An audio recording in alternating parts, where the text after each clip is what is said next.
Well, welcome to the shop again. Got a doozy this time. So my tractor, which is 25 years old, easily, was starting to act up yesterday. Something with the fuel. It's flooding out. Had this problem before. I put an inline shut-off valve here in the fuel line because the float or the needle valve would never seal um, the carburetor or shut off the fuel going to the carburetor. Anyway, so I put that in there, and if I forget, it floods it out. You got to change the oil. It's a real big hassle. I've tried rebuilding the carburetor a couple times, but I'm figuring this time I'm really just gonna.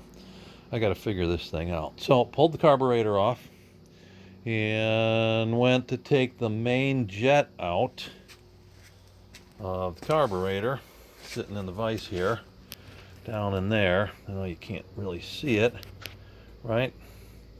But down in there, pull the main jet out. I was going to just blow all this out, clean everything out, maybe even replace the main jet, the needle valve, all that stuff. So I was working on that, and I came out here.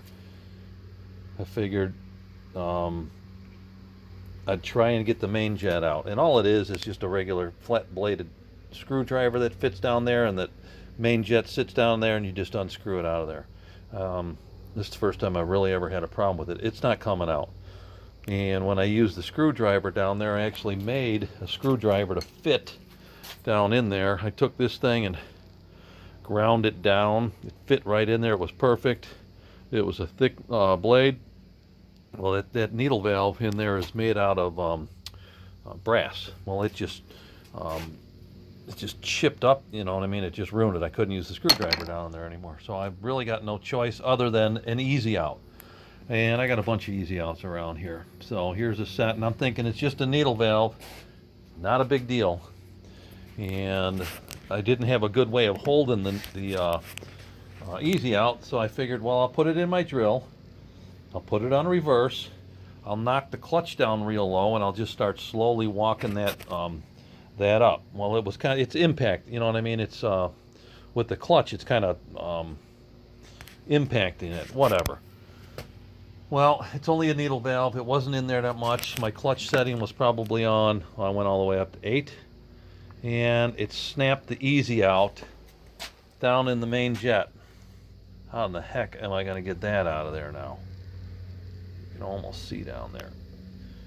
Yeah, so now I got to I need a new carburetor. This one's screwed. Dang it. And, or if I can get that out of there somehow. I don't think it's going to happen. This stuff, you would think that these things are, I don't know, Black & Decker screw extractor set, hardened, right? I mean, it snapped like nobody's business, just right away. It's a tiny one, right? But it still had, I don't know, maybe it's 3/16. It had some meat on it. It just snapped it. So anyway, that's my Sunday night in the shop, contemplating buying a whole brand new carburetor for a 25-year-old mower that's probably going to puke out by the end of this fall. I don't know what to do. Talk to you later.